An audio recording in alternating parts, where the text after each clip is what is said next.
In this video, I'll show you how to add volume to your TradingView charts and explain why it's one of the most important tools for analyzing price strength. Volume shows how strong or weak a price move really is, and understanding it can help you make smarter trading decisions.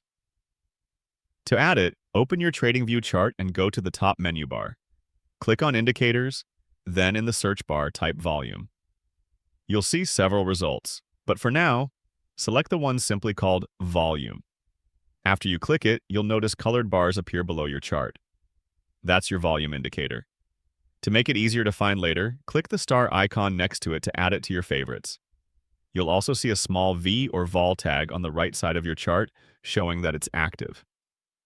Here's how it helps. When volume is high, it means many traders are active, confirming that the price move is strong and reliable.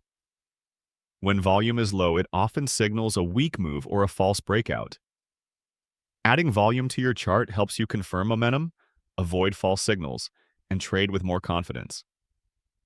If this tutorial helped you, drop a comment, hit like, and subscribe for more TradingView tips. Turn on the notification bell so you don't miss the next video.